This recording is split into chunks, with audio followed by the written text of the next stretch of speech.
Olá, bom dia ou boa tarde, depende do horário que você está vendo esse vídeo agora.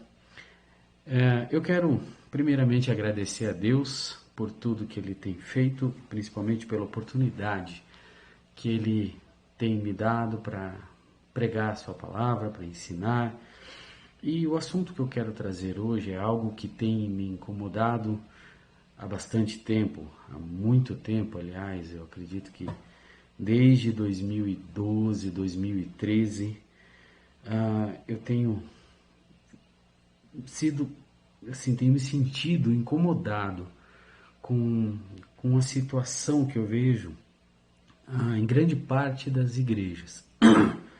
Mas antes de continuar, eu quero agradecer a Deus e pedir as suas bênçãos para essa mensagem, esse devocional. Senhor nosso Deus, nosso Pai, nós te louvamos, te agradecemos por tudo que o Senhor tem feito em nossas vidas.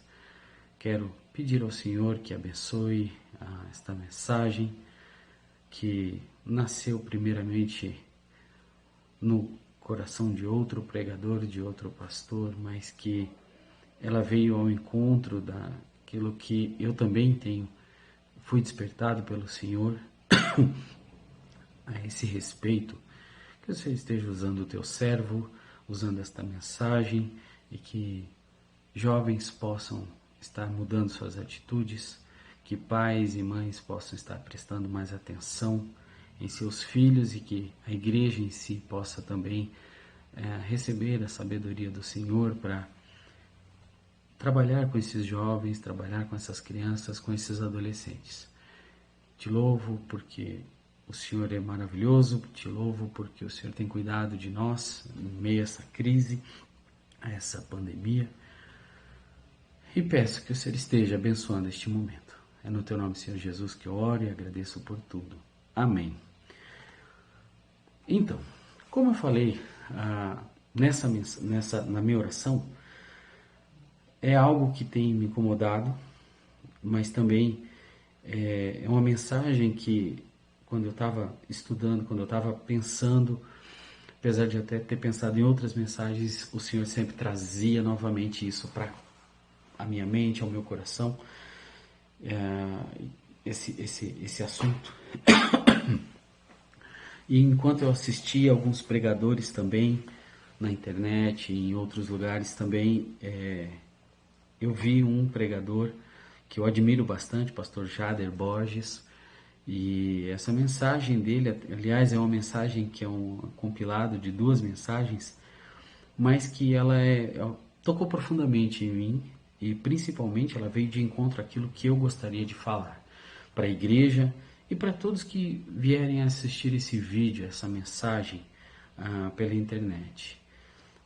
É um assunto delicado, é um assunto que inclusive pode gerar problemas, ou melhor dizendo, pode incomodar muitas pessoas. Mas a Bíblia deve ser pregada e nós devemos cuidar daqueles que o Senhor coloca em nossas mãos, então devemos não temer o homem e sim pregar todos os desígnios de Deus. O assunto em questão que tem me incomodado refere-se a adolescentes e jovens que têm saído da igreja, têm abandonado os caminhos do Senhor, assim que eles chegam a certa idade, dependendo dos seus pais, se são pais bem flexíveis, na adolescência mesmo, muitos deles já não querem mais ir para a igreja, não querem mais ir assistir aos cultos, mesmo tendo crescido, nascido dentro da igreja, crescido ali, ouvido a palavra de Deus, mas eles acabam sendo influenciados pelo mundo, pelos colegas na escola, pelos colegas, às vezes, vizinhos. Então, isso tem me incomodado, mas principalmente jovens, né? Isso é muito mais forte em jovens, quando eles chegam 17, 18 anos, 19, quando eles entram na faculdade. É o momento onde eles começam a se rebelar,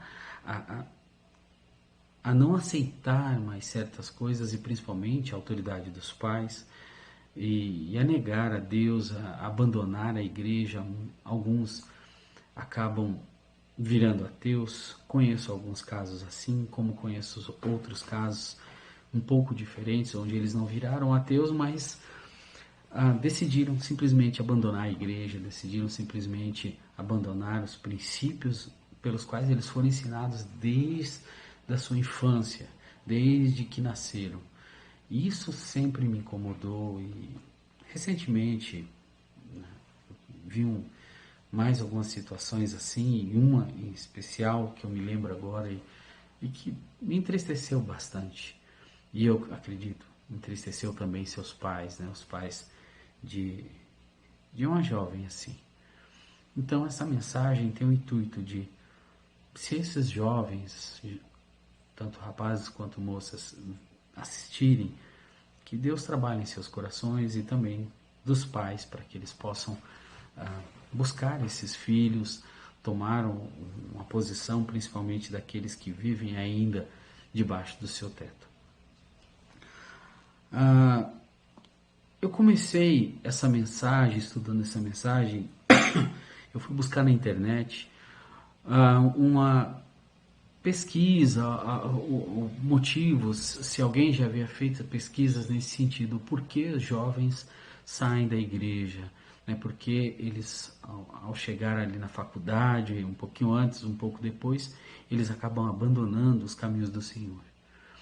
E das páginas que eu vi, elas praticamente mencionam as mesmas coisas. E eu até tomei cuidado de trazer algumas aqui para ler e comentar sobre isso também, além de falar sobre a palavra de Deus, pregar a palavra de Deus. O crescimento do número de evangélicos no Brasil é uma realidade e ninguém duvida. Segundo dados do Instituto Brasileiro de Geografia e Estatística, o IBGE, o número de evangélicos cresceu cerca de 61,5% em 10 anos, ou seja, em 10 anos o número de evangélicos cresceu assim assustadoramente. Mas por que ao mesmo tempo que cresce esse número de evangélicos, acontece esse fenômeno de jovens estarem abandonando os caminhos do Senhor? Eu acredito que parte disso está na teologia, está na doutrina, nas práticas mundanas que algumas igrejas adotam, trazendo coisas do mundo, trazendo coisas para tentar segurar os jovens, mas o principal não acontece, que é uma pregação da palavra de Deus, onde ela entra no coração e na mente do jovem e faz com que ele entenda que ele é pecador e que ele precisa de um Salvador. E a partir desse momento onde ele recebe a Cristo como Salvador, ele se converte. E quando há uma conversão genuína, é muito mais difícil para esses jovens sair. É impossível? Não, não é impossível. Porém, é mais difícil. Então, quando uma igreja começa a criar várias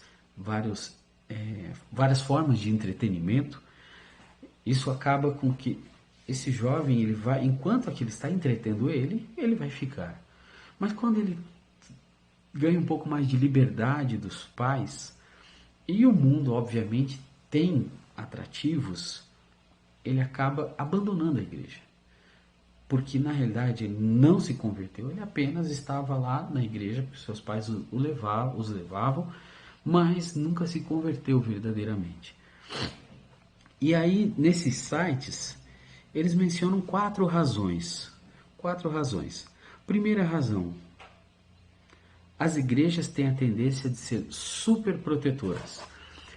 Essa primeira razão, eu acredito que no caso de algumas igrejas, como eu conheço, e a uma que eu pertenço, Igreja Batista Regular, que ela é tradicional, conservadora, mas ao mesmo tempo ela busca ter uma teologia muito sensata, muito centrada na palavra de Deus, onde nós ali não dizemos, não vista isso, não vista aquilo, mas dizemos que o que a palavra de Deus ensina, que é a modéstia, como fala em Timóteo, como fala em Tito, sobre a modéstia da mulher no vestir.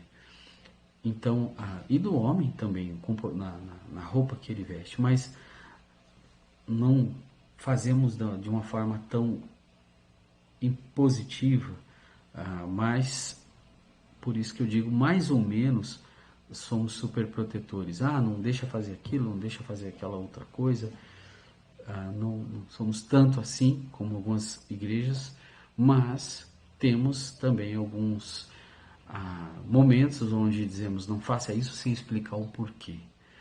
Não faça aquilo, mas é porque o pastor falou. Não pode ser porque o pastor falou, mas porque é um princípio que a Bíblia vai dizer, olha, não faça isso porque desagrada a Deus. Um exemplo é beber, fumar. Não está escrito exatamente, não fume, mas sabemos que isso é contrário à palavra de Deus. É um vício, é algo que destrói o seu corpo.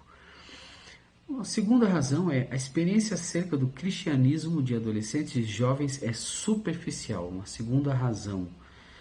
A terceira razão, as igrejas parecem ser antagônicas à ciência.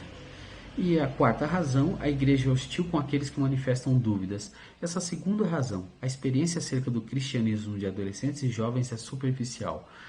Bem, eu posso dizer pela nossa igreja que nós tentamos trabalhar bastante com esses adolescentes, com os jovens, para que eles possam ter uma experiência de cristianismo verdadeira, genuína, ou seja, uma conversão verdadeira. Não algo superficial, não apenas nos preocupando que eles estão ali. Não adianta só estar ali. Então eu não acredito, pelo menos para as nossas igrejas que são conservadoras, fundamentalistas, tradicionais, que exista. Tem, claro, algumas igrejas que têm essa superficialidade que nos preocupa, como já falei anteriormente. Mas no nosso caso, existe sim essa preocupação de que o cristianismo seja verdadeiro. Por isso mesmo que vivemos pregando a salvação pela fé no Senhor Jesus Cristo, que o homem é pecador e precisa se converter. A terceira razão, as igrejas parecem ser antagônicas à ciência. Também não se encaixa no nosso meio, porque nós procuramos sempre conciliar dentro do que a Bíblia mostra a respeito de ciência e Bíblia. E a Bíblia menciona inúmeras situações onde a gente pode ver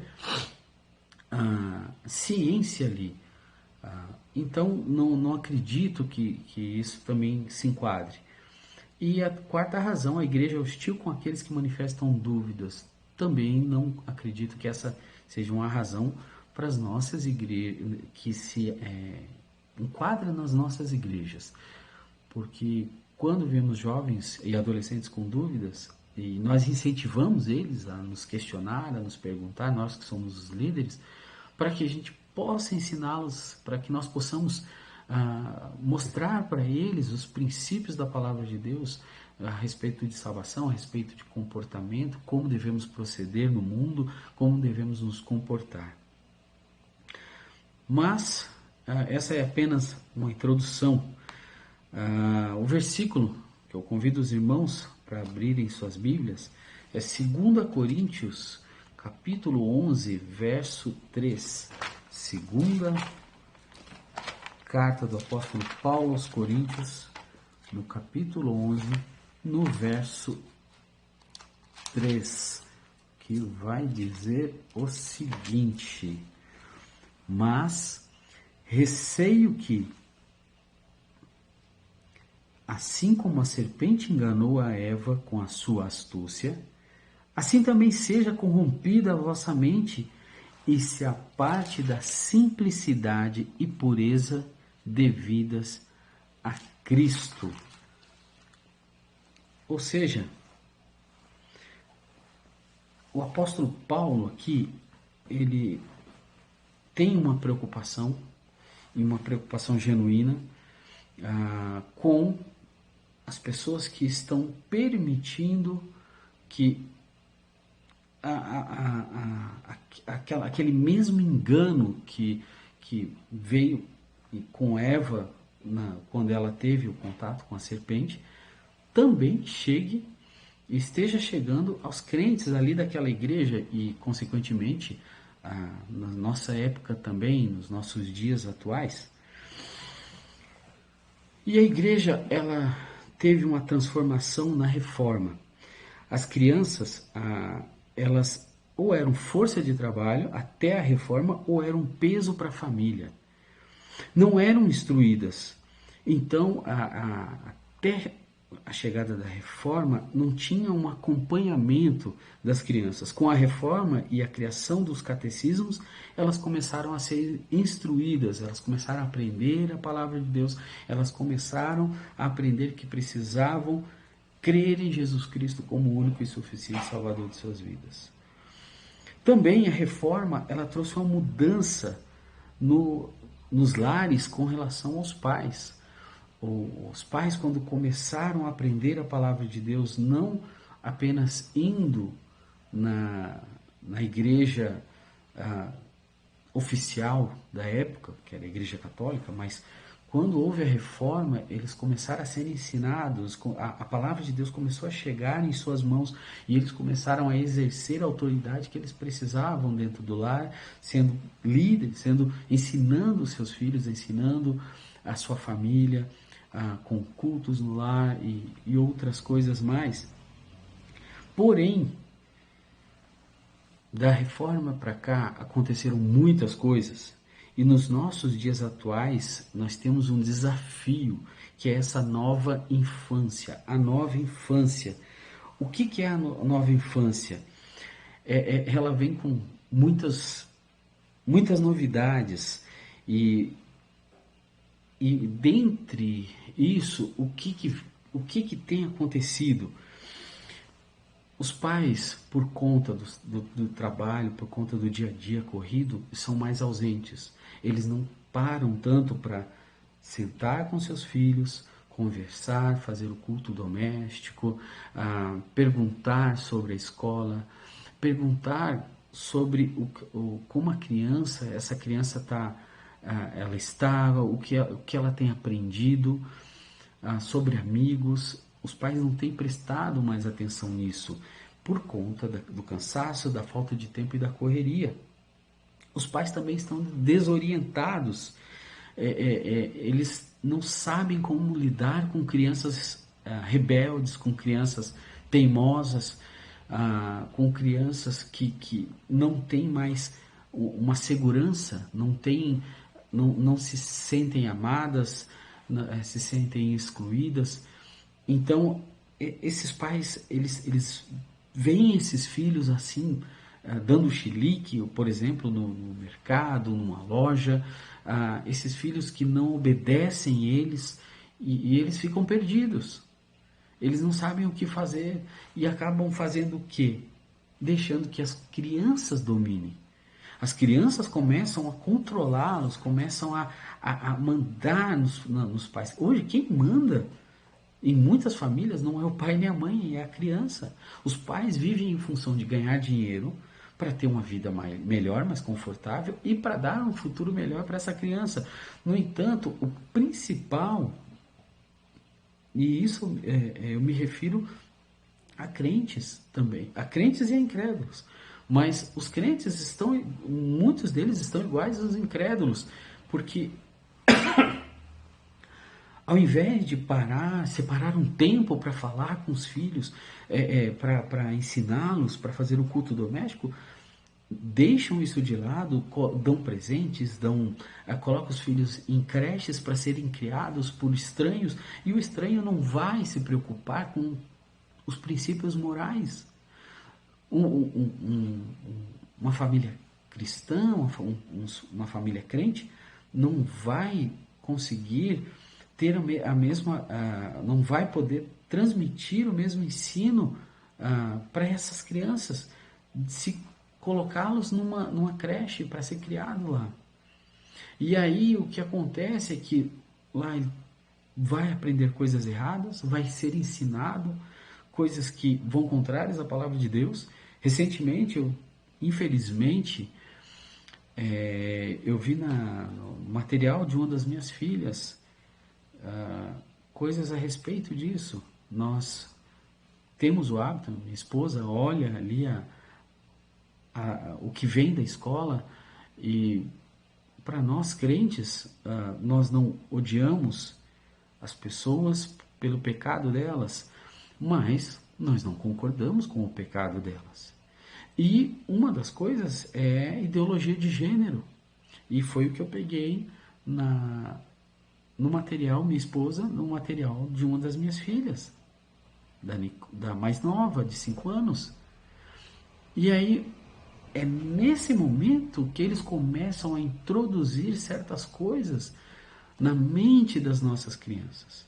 Eles começam a bombardear as nossas crianças com ideologia de gênero, com a evolução, com o ateísmo, com coisas que desviam ela, que começam a imprimir em sua mente certas coisas que a longo prazo, a curto também, mas principalmente a longo prazo, terão consequências que possivelmente não terão retorno.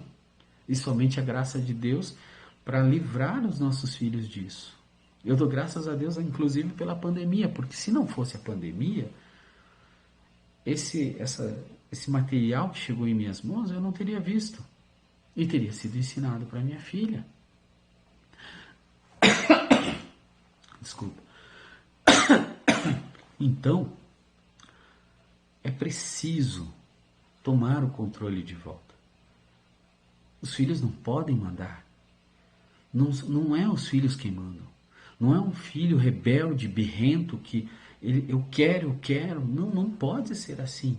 Pais entregam o celular para os filhos e eu sei de crianças bem próximas, inclusive a mim, eu sei de crianças que vivem no celular, comem, estão comendo e olhando o celular, assistindo YouTube, assistindo Felipe Neto e outras coisas que não prestam, que só ensinam coisas erradas, coisas que vão contrárias à palavra de Deus. E os pais depois não entendem por que os filhos abandonam a fé. Não entendem por que os filhos deixam de servir a Deus. É necessário, pai, mãe, que você veja, que você acompanhe seu filho desde a mais tenra idade. Não pode abandonar ele, não pode simplesmente deixar ele para, não, mas eu tenho que trabalhar, se eu não trabalhar, a gente não consegue pagar as contas.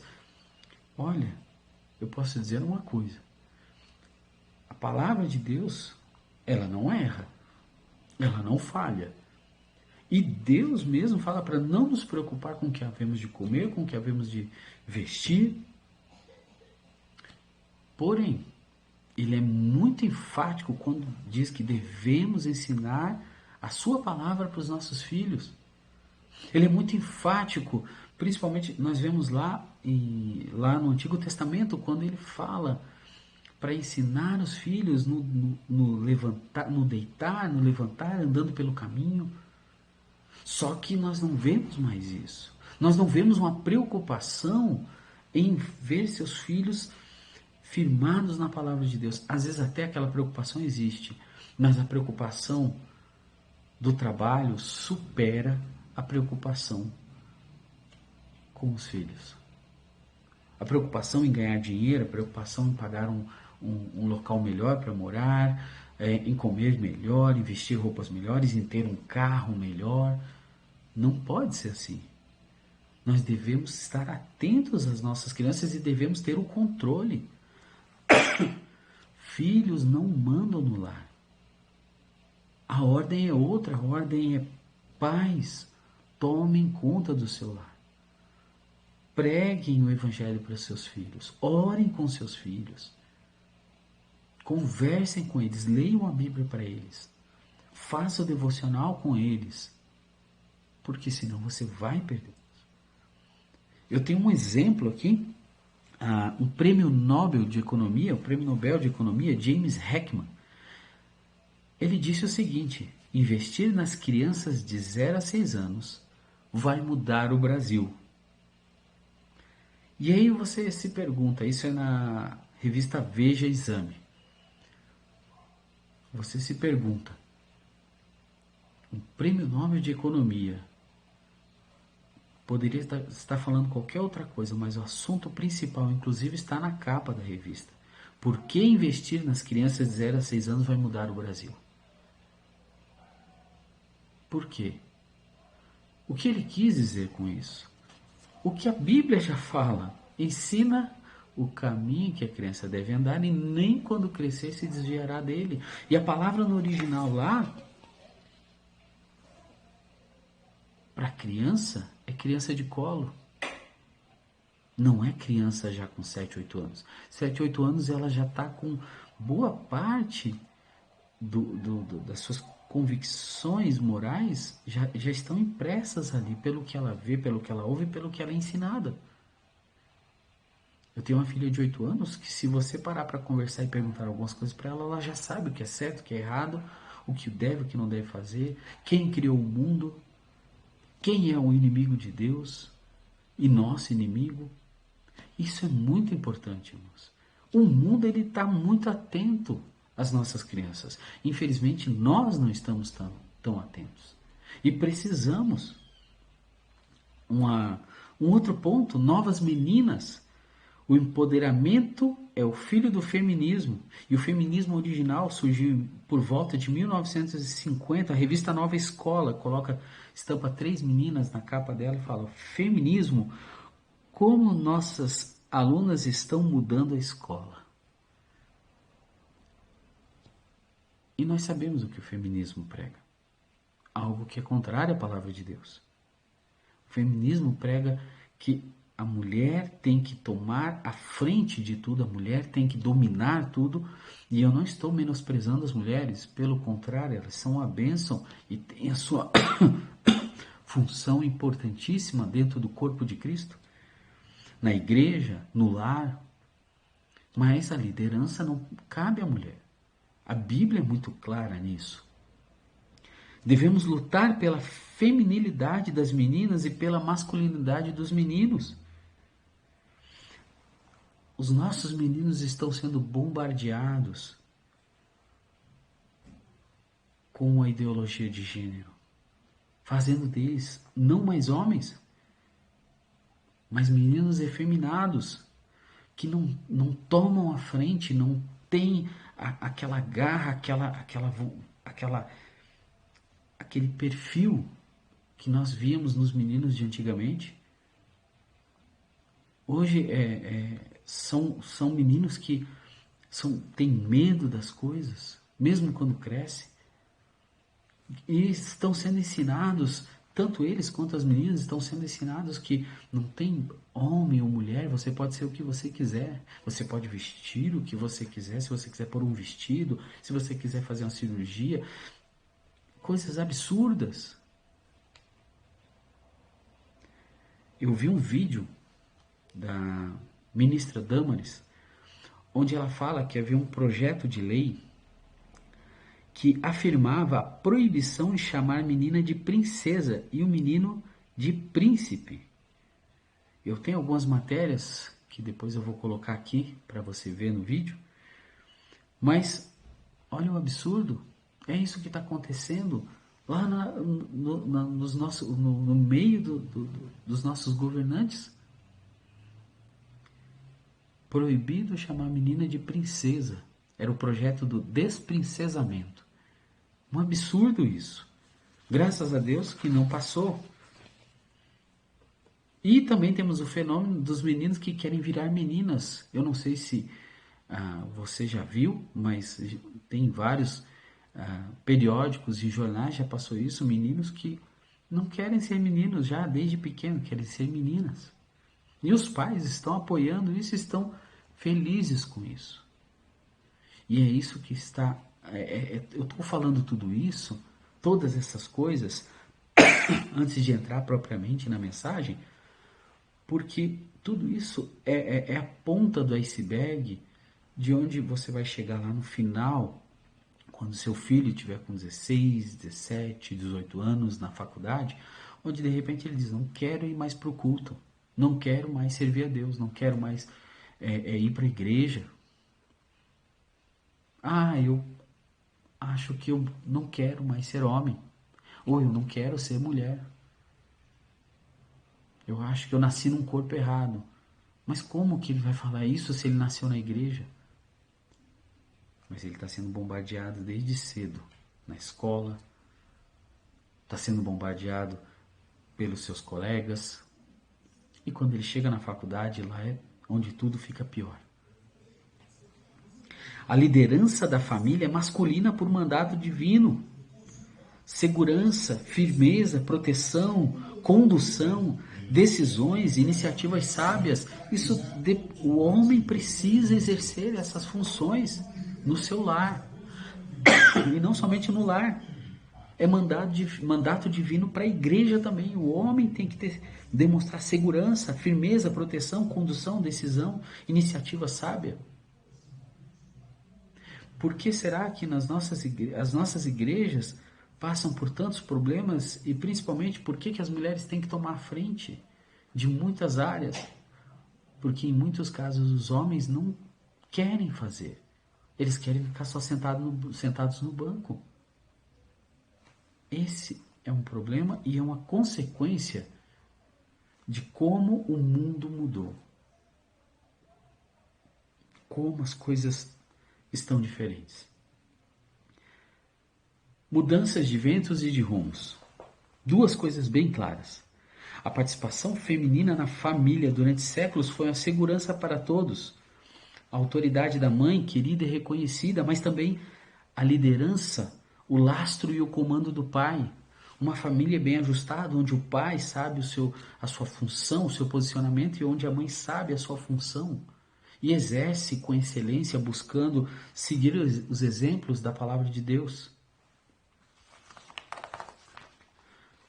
A participação também feminina na igreja durante séculos foi de grande valia e utilidade para todos, como professora, como conselheira. E eu posso citar vários exemplos, e um que os irmãos vão lembrar e sabem disso, a dona Lídia, esposa do pastor Samuel, uma bênção lá na igreja de Salém, onde ela foi e é uma auxiliadora idônea do pastor.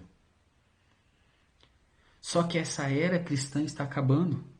Pelo menos a sua influência, dias pós-modernos e anticristãos em muitos aspectos. Cultura, fascínio nas mãos de pessoas com projetos anticristo. Eu não preciso nem falar muito, é só você assistir os jornais hoje. Como que está a nossa era? O nosso país, vamos falar só do Brasil. Mais para frente tem outros exemplos de outros países, mas vamos falar só do Brasil. Olha como está o nosso país. Olha o que é ensinado para os nossos jovens. Olha como eles têm bombardeado os nossos adolescentes, crianças, adolescentes e jovens. O sistema do mal muito avançou e já decide contra a fé cristã. Aborto, ideologia de gênero, comunismo, socialismo, coisas que têm por objetivo final afastar as pessoas de Deus. Tem por objetivo final pegar os nossos filhos, roubá-los. E nós temos que estar atentos. Educacional, político, judiciário, familiar, má teologia, engano, uma eclesiologia deformada, baixa, imitadora do mundo. Igrejas que se preocupam mais em segurar os jovens, não pela palavra de Deus.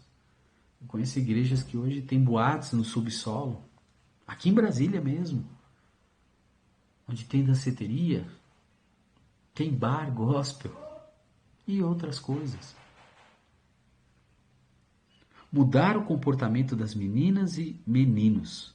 Esse é o objetivo do mundo. O mundo tem esse objetivo de mudar o comportamento das nossas crianças.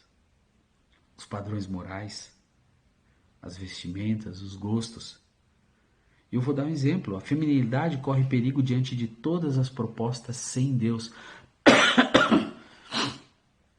Veja que nas escolas Já os professores não têm tanta liberdade para falar de Deus. Em alguns locais eles até inibem, eles não permitem.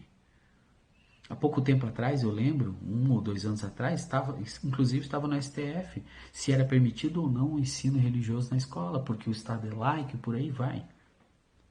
Eles querem tirar Deus de tudo, porque eles querem que nossos filhos cresçam sem esse conhecimento de Deus, porque eles querem afastá-los de Deus, porque esse é o objetivo principal do mundo e do maligno. Mark Earls, um dos gurus do marketing comercial. Olha o que ele diz. Esse cara, ele é responsável pelo marketing comercial. Importante é criar um comportamento. Antigamente, a preocupação era a moda. Era em como ia se estabelecer a moda. Mas, a partir de uns anos para cá, eles entenderam que não é a moda que tem que se preocupar em mudar e ficar e captar os jovens, mas é o comportamento, é mudar o comportamento do jovem, é mudar a cabeça dele, é mudar a mente dele. Preste atenção, sem Deus na escola, em casa, na faculdade, no trabalho, em todos os lugares querem fazer nossas crianças e jovens que eles neguem a Deus. Eles tiraram Deus da escola. Eles tiraram Deus da faculdade. No trabalho, você sabe muito bem que se você falar de Deus no trabalho, claro, tem que ser com sabedoria. Você não pode ficar falando a todo momento, mas se você falar uma vez só hoje, o risco é grande de você ser perseguido. Um mestre de redes sociais, Clay Shirk, olha o que ele falou. Uma revolução não acontece quando uma sociedade adquire novas ferramentas, mas sim quando adquire um novo comportamento. É aqui que eles querem trabalhar. Eles querem mudar a mente dos nossos jovens. Eles querem mudar a mente das nossas crianças desde cedo, assim como eu falei da minha filha. A masculinidade bíblica é uma obra de Deus. Porém, nós estamos vivendo em uma cultura feminista e efeminada. Há basicamente 2 direções nas quais um garoto pode seguir ou apartar-se da masculinidade bíblica. Ele pode optar pela efeminização ou pela macheza. Mas macheza, quando eu falo macheza, eu não me refiro àquilo que eu estou falando desde o começo. De ser alguém que é líder, que cuida do seu lar, que aprende desde cedo que o homem deve respeitar as mulheres, que ele deve ser um parceiro amável, que ele deve ajudar a sua esposa, que ele deve cuidar da sua família, que ele deve, desde cedo, respeitar as meninas. Não é uma macheza no sentido de grosseria, de não se importar com a sua esposa, não se importar com os seus filhos, que ele é um macho alfa, então ele manda e está acabado, que é errado também, porque o padrão bíblico de masculinidade está lá em Efésios. Como que devemos tratar as nossas esposas? Como devemos cuidar dos nossos filhos? Gálatas também fala sobre isso. A feminilidade corre perigo diante de todas as propostas sem Deus. O engano que está por trás da questão da igualdade de gêneros. Como o inimigo age e as mulheres não têm noção do perigo, e os homens também. E aqui nós vamos analisar o versículo que nós lemos de 2 Coríntios 11:3. Quais eram os receios do apóstolo? O que ele tinha em mente quando ele escreveu isso? Mas, lá no 2 Coríntios 11:3, mas receio que, assim como uma sedução foi lançada, várias pessoas estão indo atrás de atrações que lhe custarão muito caro. Atração irresistível por bebidas alcoólicas, sexo fora do casamento, festas regradas a drogas, músicas seculares que instigam a carnalidade. Nós sabemos que isso na faculdade é cheio. E se não ensinarmos os nossos filhos desde cedo, incutindo isso não só no coração, mas na mente das nossas crianças. Tem um livro do Ted Tripp que fala sobre pastorear o coração da criança. claro, com certeza, mas não é só o coração, a mente também tem que ser trabalhada. Porque quando eles chegarem na faculdade, ou até mesmo antes, mas lá na faculdade é certo que tem as festas na faculdade onde tem todas essas coisas. E se eles não tiverem bem alicerçados, eles vão se desviar. Eles vão cair nessa sedução. Esse receio que o apóstolo fala, mas receio. A palavra no grego é phobumai, demepos. É um pavor. É de onde vem a palavra fobia. É um pavor das consequências. É bem possível, é bem provável. E se você escapar, vai escapar por muito pouco. Esse é o receio dele. É um receio de pavor. Mas do que o apóstolo tinha tanto medo? Do que ele tinha tanto receio? Se nós voltarmos lá para 1 Coríntios, nós podemos entender um pouco o porquê que ele está pensando tudo isso. E na sequência de 2 Coríntios até esse capítulo, tudo que tem acontecido nessa igreja, que era uma igreja que tinha vários problemas, porque ela era um centro cosmopolita da época, onde havia o comércio era muito grande, era como se fosse nos nossos dias atuais a cidade de São Paulo, a cidade de Nova York. Era uma cidade muito grande, muito cheia de tudo que você possa imaginar. Assim como nós nos nossos dias atuais, ela não era uma cidade do interior. Então, o que acontecia é que os crentes daquela igreja estavam passando por certas situações, certas influências que estavam causando esse receio no coração de Paulo, esse medo, esse pavor do que eles estavam ouvindo, do que eles estavam fazendo. Mas o que estavam fazendo as pessoas de Corinto? Elas estavam dando ouvidos. Elas estavam dando ouvidos às coisas que aconteciam e às influências mundanas daquela época, daquela cidade. Os crentes estavam sendo contaminados. Lembra lá no versículo? Mas receio que, assim como a serpente enganou a Eva com a sua astúcia, a fé vem pelo ouvir, a Bíblia diz, mas o engano também. Não vos enganeis, as más conversações corrompem os bons costumes. São os amigos que vão afastar os nossos filhos de Deus. Amigos que eles fazem na escola, amigos que às vezes eles fazem num cursinho, na faculdade, e aí eles começam a dar ouvidos para esses amigos. Eles começam a aceitar aqueles conselhos, aquelas sugestões. Lembra daquele versículo, não vos enganeis, as más conversações corrompem os bons costumes. E o engano está mais perto do que você possa imaginar, porque você pensa, não, mas eu levo meu filho para a igreja desde pequeno, eu tenho conduzido ele nos caminhos do Senhor, eu tenho levado ele para a igreja. Não brinque com Satanás. Não brinque. Assim como a serpente enganou, o verbo ali exapatesen. Esse enganar desse verbo é ludibriar. Sabe aquele charlatão? O que nós vemos hoje nos nossos dias, os golpistas,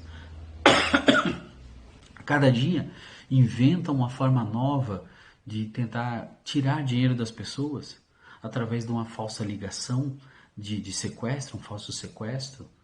E existem tantos outros golpes que nós podemos cair, da carteira perdida. É esse tipo de ludibriar, é enganar, você pensa que está tudo bem, mas você pode ter certeza que esse engano, essa tática de Satanás que ele usou para enganar Eva, é a mesma que ele usa hoje para enganar seu filho e sua filha, quando ele já tem uma certa idade. Quando ele começa a fazer amizades aí mundanas, amizades do mundo. E pare para pensar numa coisa. Eva, diferentemente do seu filho, da sua filha, de você, ela não tinha natureza pecaminosa. Ela tinha o poder de escolha. Ela poderia simplesmente ter dito não. Não vou comer do fruto da árvore do conhecimento do bem e do mal. Para você ter ideia do poder de convencimento de Satanás. Não brinque com isso. Não ache que seu filho e sua filha estão blindados com relação a isso. Porque não estão. Não estão. Eu vou te dar outro exemplo para você crente que crê na Bíblia, salve Jesus Cristo. É só você lembrar lá de Apocalipse, no reino milenar, quando vem a tribulação, final da tribulação, reino milenar com Cristo no trono de Davi. Quem vai passar para o reino milenar? Somente salvos. Somente as pessoas que eram salvas durante a tribulação e as pessoas, os crentes da igreja, que vão ter seus corpos glorificados. Mas terão pessoas que não terão seus corpos glorificados porque serão crentes da tribulação, que passarão para o reino milenar com o mesmo corpo que nós temos hoje, mas somente crentes. E ainda assim, no final do milênio, com Cristo reinando, pessoas vão ser enganadas por Satanás e vão escolher o caminho de Satanás. Pense nisso. Pense que esse engano é muito forte. E a intenção é iludir, é desviar totalmente. Não é só fazer seu filho, sua filha ficar balançado. Não, a intenção não é essa não. A intenção é tirá-lo da igreja de uma vez por todas. É alimentar os desejos carnais dele. Para que ele não volte. Para que ele se perca. E se ele for salvo, nós sabemos o que a Bíblia fala. Lá em 1 Coríntios capítulo 5, lembra daquele homem que Paulo estava dizendo, olha, vamos entregar ele para Satanás. Contudo, tal será salvo, mas vai ser entregue o corpo. Agora, se não é salvo, que muito provavelmente, quando se trata de jovens, é ele não voltar e nunca mais dar ouvidos ao Evangelho. Criados na igreja, mas quando se deixam levar, mudam completamente. É algo bem planejado de Satanás, a tática de Satanás. É para não ter erro. Ele não erra. Ele sabe o que ele quer. Ele sabe como obter os resultados. O problema é que muitos de nós estamos brincando com isso. Estamos brincando com a alma dos nossos filhos. Que chance você tem?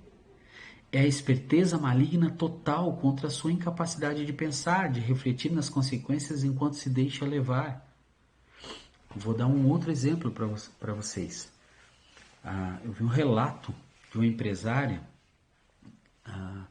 Lembra naquela época, quando, alguns anos atrás, surgiram os Black Blocs e também eles invadiram escolas?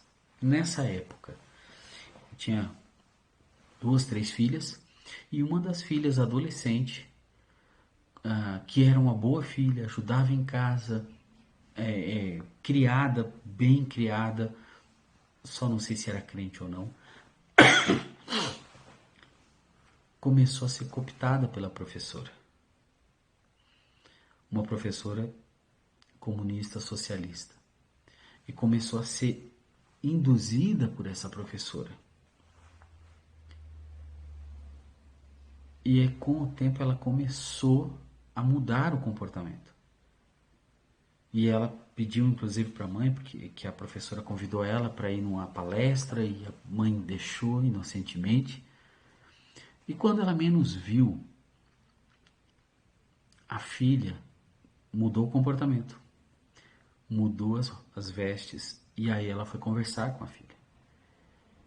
E a filha estava já transformada, uma adolescente. E ela abandonou os princípios que foi ensinada, e quando os pais pressionaram mais, ela saiu de casa. E para onde ela foi? Foi para uma daquelas escolas, para invasão. E ela não queria voltar para casa. Percebe como o engano de Satanás é muito forte? A astúcia dele é muito forte. Volta lá para o versículo. Mas receio que assim como a serpente enganou. Esse engano, ali o termo original, ofis, de onde vem ofídio, aquele ou o que age como um ofídio, aquele que é capaz de abrir largamente a sua boca e tem a finalidade de atacar, injetando veneno através de uma ação planejada, um bote. Já viu uma cobra dando um bote? Que ela vai, quando ela quer pegar a presa, e ela fica bem quieta, vai indo, quando de repente, quando a presa vê, ela já está em cima. E o bote normalmente é certeiro. É assim que ele faz. Ele vai envenenando o seu filho. Não é de uma hora para outra. Ele vai cercando o seu filho, sua filha por todos os lados. E quando você menos vê, ele está lá e ele chega e dá o bote. E aí o seu filho não dá mais ouvidos para você e escuta todos os conselhos errados dos amigos. Ele não escuta mais você. Mas se o amigo dele falar, se joga da ponte, ele se joga. Mesmo que você fale para ele, filho, isso está errado, isso vai te prejudicar. Esse cigarro de maconha vai te prejudicar. Essa amizade vai te prejudicar. Ele não dá mais ouvidos. Meu pai não foi um homem perfeito, nem minha mãe. Mas eu louvo a Deus pela vida dele. Quando eu tinha 14 anos, 15 anos, eu tive um amigo que usava drogas. E eu comentei com meu pai. Eu disse, olha, eu gosto tanto daquele rapaz. Ele trabalhava junto comigo no meu emprego. Foi o meu segundo emprego, né, de carteira assinada até, no McDonald's. E o meu pai, eu contei pro meu pai, né? Eu fiz essa amizade com esse rapaz, ele era bem mais velho que eu, acho que ele devia ter uns 19 anos. E eu falei, olha, ele é tão legal, pena que ele usa drogas. Meu pai me olhou na hora e disse, como assim usa drogas? Ele fuma maconha. Na mesma hora meu pai falou, Robson, você não vai mais andar com ele. E na hora eu fiquei indignado. Disse, não, pai, ele é meu colega de trabalho, eu gosto dele, ele é gente fina. Eu não vou usar droga. Não, já falei. Eu não quero você mais andando com esse rapaz. Na época eu não gostei. Mas eu obedecia meu pai, porque eu tinha muito medo. Muito medo. Tanto é que meu pai, sem me avisar, eu trabalhava num horário noturno ainda nesse restaurante do McDonald's, lá em Florianópolis. Meu pai apareceu por lá para ver como é que eu tava. E isso é o que os pais devem fazer. Você não pode deixar seu filho livre, leve e solto. Você não existe isso, pai, mãe, de minha privacidade. Não, é meu quarto. Aqui ninguém entra. Não. Não, é meu celular. Você não tem o direito de ver. Tem sim, pai e mãe. Você tem direito sim. Porque é assim que você vai livrar a alma dele do inferno. Você precisa olhar. Não estou dizendo para você fazer isso todos os dias. Mas se for necessário, se você vê que seu filho anda estranho, talvez tenha que ser. E às vezes você vai pensar, poxa, ele vai deixar de me amar. Ele não vai mais gostar de mim. Isso é um engano. E é um engano de Satanás. Os filhos precisam dessa autoridade. Eles precisam ver nos pais essa autoridade. Eles clamam por isso. Uma criança que ela entrega a si mesma, a Bíblia diz que ela se torna rebelde. Ela é vergonha para os seus pais. E normalmente criança faz esse tipo de coisa quando ela quer chamar atenção. Pai, mãe, não tenha medo de fiscalizar, de olhar. Não, mas é minhas gavetas, meu guarda-roupa. Olhe. Olhe. Olhe as conversas dele no WhatsApp. Ah, você está invadindo. Você vai estar salvando o seu filho.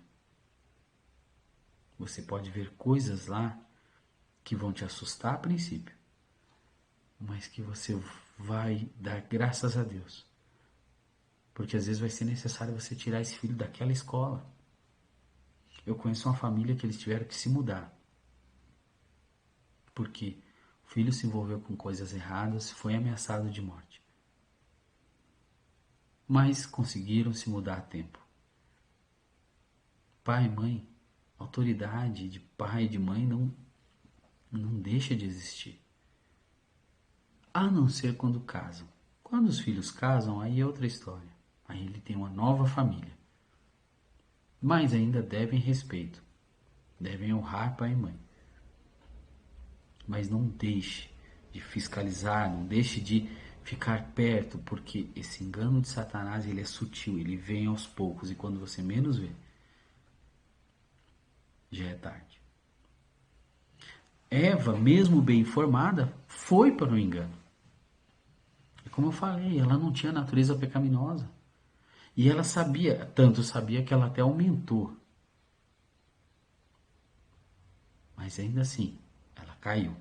Ela foi seduzida por atração e deixou-se conduzir para lá. Você fica cegado pelo momento. O jovem fica cego naquele momento. Ele só vê os benefícios. E ele pensa, não tem problema nenhum, eu que mando na minha vida. Qual é o problema de eu ir ali com eles ali? Eu não vou fumar maconha, eu não vou fazer coisa errada. Qual é o problema de eu ir naquela festinha? Eu não vou fazer coisa errada. Aí você, pai e mãe, confiando, deixa. Mas ele não tem maturidade muitas vezes para estar lá.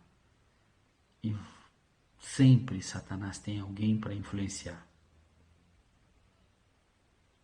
Não é errado você monitorar seu filho, sua filha. Tome cuidado. Tome cuidado. Porque a influência de Satanás no mundo e nas coisas que cercam seus filhos é muito forte.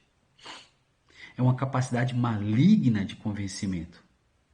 Assim como a serpente enganou a Eva com a sua astúcia. Astúcia no original, panorgia autu. É uma astúcia para levar alguém a cair em completa ruína, para a pessoa perder tudo, para destruir a pessoa. É o empenho máximo de Satanás em ser traiçoeiro e enganoso, para levar o jovem ao erro. E aí vem aquela... Olha, se você experimentar, é só experimentar, você vai ver que é bom. Olha, seus pais estão te privando de coisas tão boas, coisas inocentes, qual é o problema? Não, você vai para a igreja, você serve na igreja, você faz as coisas na igreja, você não vai cair assim. É só dessa vez. Seus amigos estão aí, você não gosta deles? Você quer ser rejeitado por todos? Quer ser rejeitada por todos? O engano de Satanás é fortíssimo e o objetivo é um só: destruir. Só uma mordida e sereis como Deus. É só uma mordida. Algo simples. Panorgia, muitas formas sutis de astúcia vindas de uma sabedoria diabolicamente empregada. E ela é sempre negativa e destruidora. Pense em um grande cientista como Einstein, Galileu, Isaac Newton. Ou melhor, pense em Salomão com toda a sabedoria. Assim é Satanás, aplicando-se ao máximo para te convencer. Aliás, é mais do que esses que eu citei. O objetivo dele é te ver lá no chão, destruído, e todos que te cercam arrasados, jovem. Porque uma vez que ele derrube, que ele pegue você, jovem, rapaz e moça, a sua família vai sofrer. Não é só você.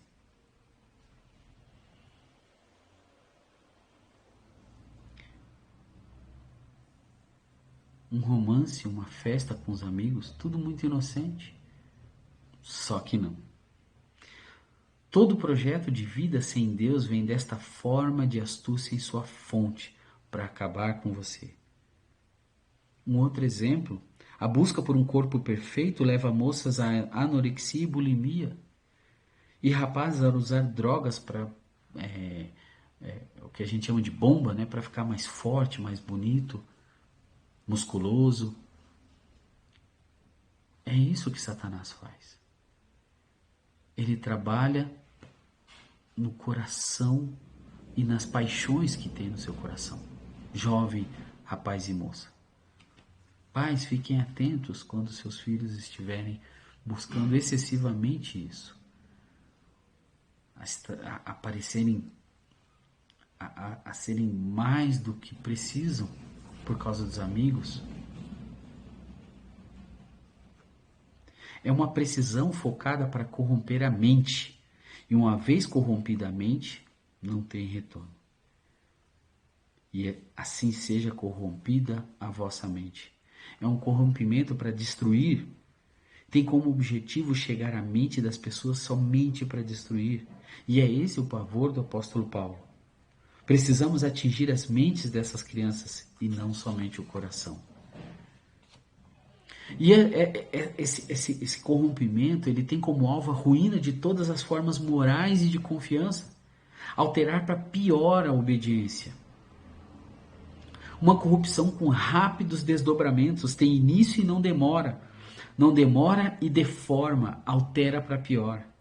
Tal veneno se espalha para as ações do indivíduo, sendo envolvidas a fé e a moral dessa pessoa. Observe os filhos de crentes que saíram da igreja, como eles mudaram. Eram de um jeito na igreja, mas quando saíram, mudaram completamente, se rebelaram completamente. Se afastaram completamente daquilo que aprenderam. Se vestem muito mal, bebem, acabam usando drogas. A moral acaba. Os padrões vão pelo ralo, tudo que aprendeu. Nós, aqui nessa igreja, na nossa igreja, eu lembro de crianças que iam para o OANSE, crianças que foram ensinadas, mas que nós, como não éramos os seus pais, não tínhamos como acompanhar ali o dia a dia. Fazíamos o nosso melhor como professores.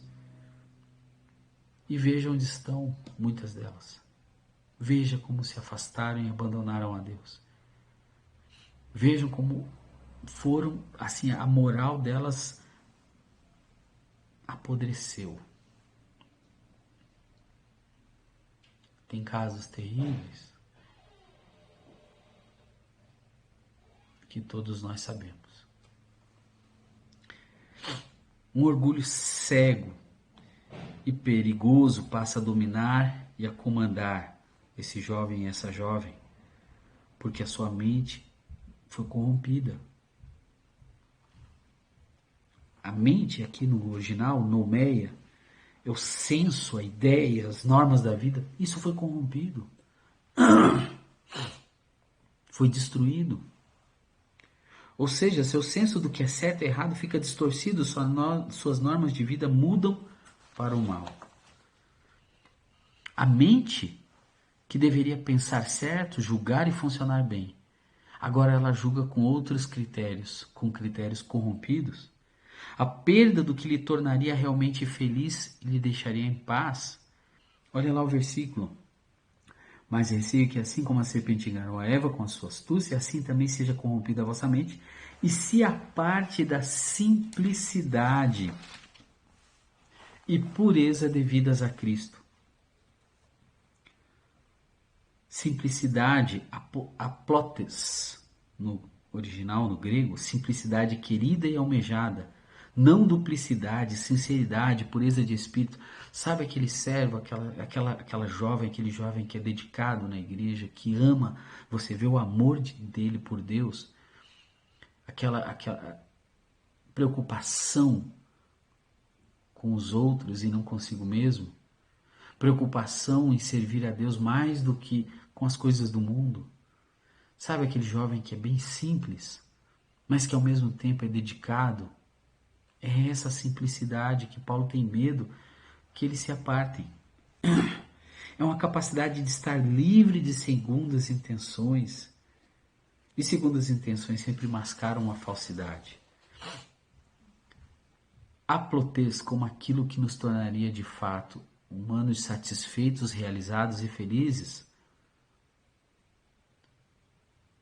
Salmo 4, verso 7 e verso 8 vai dizer o seguinte a respeito dessa simplicidade, dessa pureza. Salmo 4, versos 7 e 8, inclusive minhas filhas decoraram, eu decorei com elas. Mais alegria me puseste no coração, verso 7, do que a alegria deles, quando lhes há fartura de cereal e de vinho. Em paz me deito e logo pego no sono, porque, Senhor, só Tu me fazes repousar seguro. É essa simplicidade, essa pureza na mente, a sinceridade no caráter, é uma pureza por terem se entregado inteiramente a Cristo. É essa simplicidade que Paulo fala aqui. E pureza. Seja corrompida a vossa mente e se aparte dessa simplicidade e dessa pureza que é devida a Cristo. Um apartar-se para se deixar invadir e perverter por algo muito pior, muito sujo. É um deixar a Cristo consciente e responsavelmente. E isso tem um custo. Essa pessoa, esse jovem, essa jovem vai passar logo de virgem pura a pior e mais devassa pessoa. De alguém justo a uma pessoa vil e vilã, desprezível e desleal. É assim que se torna uma pessoa que tem a mente transformada e que ela se aparta dessa simplicidade, dessa pureza.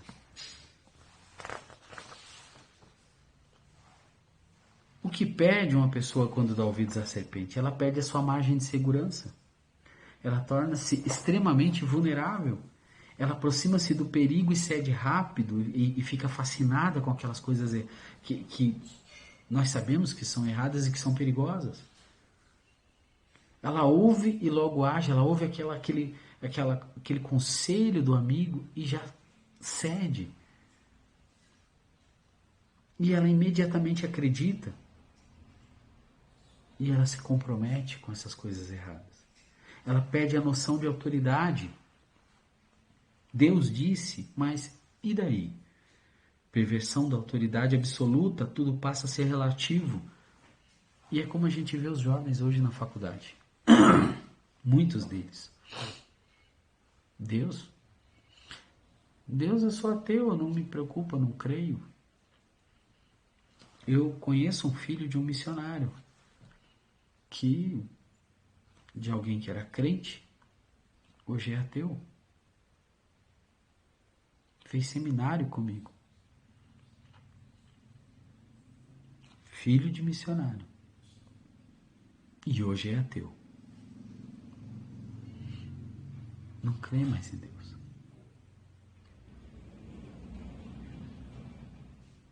É isso que acontece. Meu pai me disse, mas e daí? É uma corrupção da autoridade central de comando, ela não tem mais comando, não existe mais autoridade sobre ela, sobre essa pessoa, sobre esse jovem, sobre essa jovem. Ele faz o que bem entende. Ele não vai escutar pai, não vai escutar mãe. Não tem mais essa referência de autoridade. E ela passa a dar crédito para estranho. O que o colega lá de fora fala é regra, é lei. O que eles dizem eu creio. Perde a tranquilidade. Entra em desespero muitas vezes. O lar desmorona. Ela se deixa impressionar, ela perde a sensatez, perde a dignidade. Tudo isso acontece com esse jovem. E por isso Paulo fala que ele receava, mas eu receio. se apartem da simplicidade. Que assim como a serpente enganou a Eva com a sua astúcia, também seja corrompida a vossa mente. Esse é o receio.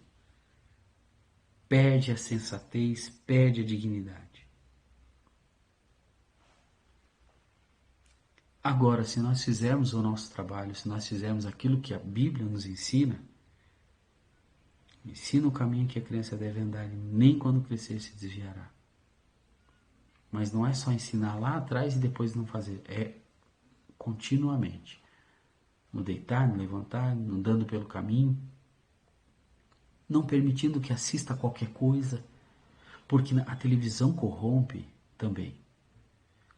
E se você não toma conta disso, se você não olha o que seus filhos estão assistindo, olha o que seus filhos estão vendo na internet, muitas vezes ele está sendo corrompido. Pornografia e outras coisas.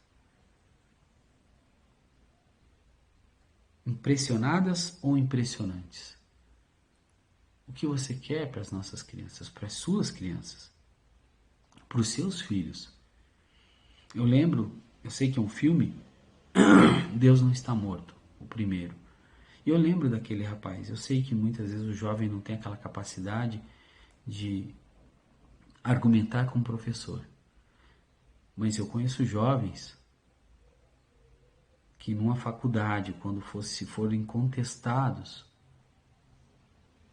eles não vão voltar atrás, não vão, mesmo que seja o professor contestando,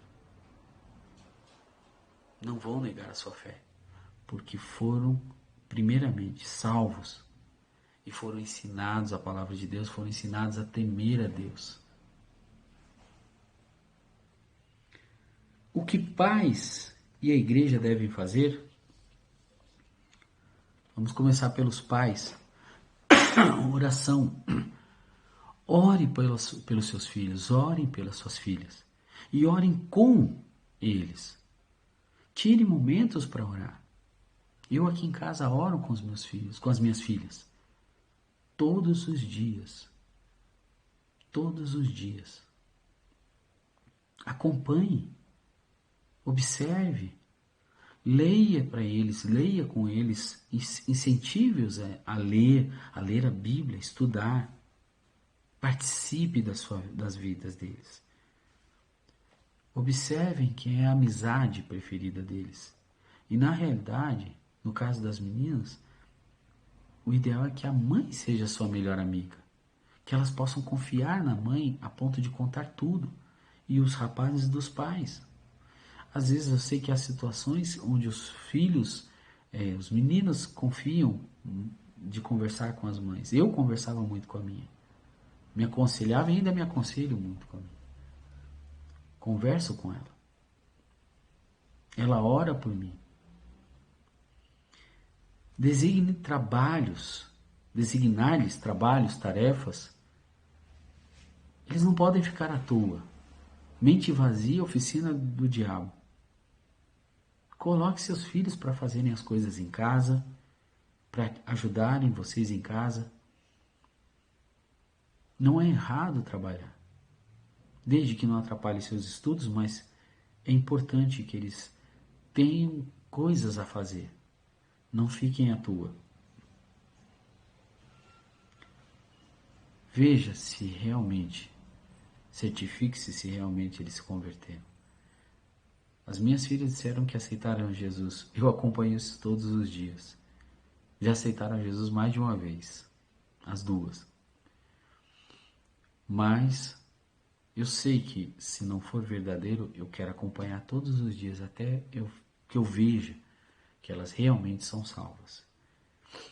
E repita os ensinamentos. Repita, até ficar gravado na mente, no coração delas. E as igrejas? As igrejas têm que se preocupar com o ensino da palavra de Deus, com a pregação. A liderança que se volta para a infância. A liderança tem que se preocupar com as crianças.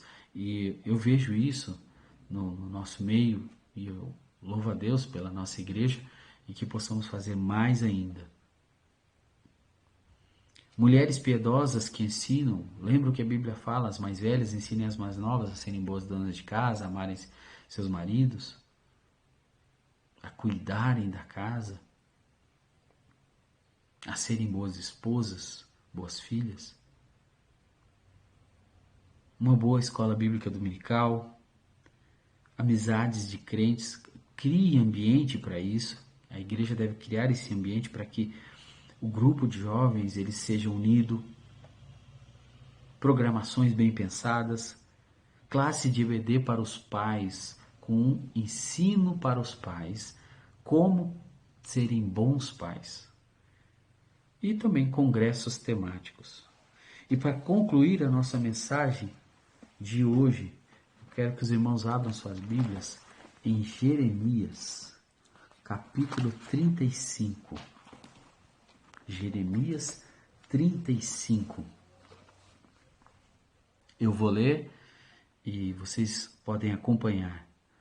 Palavra que do Senhor veio a Jeremias nos dias de Jeoaquim, filho de Josias, rei de Judá, dizendo: Vai à casa dos recabitas, fala com eles, leva-os à casa do Senhor, a uma das câmaras, e dá-lhes vinho a beber. Então tomei a Jazanias, filho de Jeremias, filho de Abazinias, aos irmãos e a todos os filhos dele e a toda a casa dos recabitas, e os levei à casa do Senhor, à câmara dos filhos de Anã, filho de Gigdalias, homem de Deus, que está junto à câmara dos príncipes, e sobre a de Maazéias, filho de Salum, guarda do vestíbulo. E pus diante dos filhos da casa dos recabitas taças cheias de vinho e copos, e lhes disse: Bebei vinho. Mas eles disseram: Não beberemos vinho, porque Jonadab, filho de Recabe, nosso pai, nos ordenou. Nunca jamais bebereis vinho, nem vós nem vossos filhos. Não edificareis casa, não fareis sementeiras, não plantareis, nem possuireis vinha alguma, mas habitareis em tendas todos os vossos dias, para que vivais muitos dias sobre a terra em que viveis peregrinando. Obedecemos, pois, a voz de Jonadab, filho de Recabe, nosso pai, em tudo quanto nos ordenou, de maneira que não bebemos vinho em todos os nossos dias, nem nós, nem nossas mulheres, nem nossos filhos, nem nossas filhas. Nem edificamos casas para nossa habitação, não temos vinha, nem campo, nem semente, mas habitamos em tendas, e assim obedecemos e tudo fizemos segundo nos ordenou Jonadab, nosso pai. Quando, porém, Nabucodonosor, rei da Babilônia, subia a esta terra, dissemos: Vinde e refugiemo-nos em Jerusalém, por causa dos exércitos dos caldeus e dos sírios, e assim ficamos em Jerusalém. Então veio a palavra do Senhor a Jeremias, dizendo: Assim diz o Senhor dos exércitos, Deus de Israel, vai e dize aos homens de Judá e aos moradores de Jerusalém: Acaso nunca aceitareis a minha advertência para obedecerdes às minhas palavras? Diz o Senhor. As palavras de Jonadab, filho de Recabe, que ordenou a seus filhos não bebessem vinho, foram guardadas, pois até o dia de hoje não beberam. Antes obedeceram às ordens do seu pai. A mim, porém, que começando de madrugada vos tenho falado, não me obedecestes. Autoridade dos pais. É essa autoridade que nós temos que ter sobre nossos filhos. Que aquilo que ensinarmos para eles vai ficar guardado no coração e na mente. E aí eles não vão cair nessa sedução. E o receio do apóstolo Paulo não vai se cumprir na vida deles. Porque nós estaremos ensinando, incutindo nas suas mentes a palavra do Senhor. E verificando dia após dia se são salvos, se estão caminhando com Deus. É necessária essa autoridade de nós, pais, sobre nossos filhos, se quisermos que eles permaneçam nos caminhos do Senhor. As minhas filhas ainda são novas, uma tem 5, outra tem 8 anos. E eu oro por elas todos os dias, eu me preocupo porque eu não quero vê-las se desviarem do Senhor. E eu sei que existem as exceções, mas que eu peço a Deus que não somente eu, mas todos nós, servos de Deus, possamos ter sabedoria para conduzir os nossos filhos nos caminhos de Deus para que eles jamais se afastem.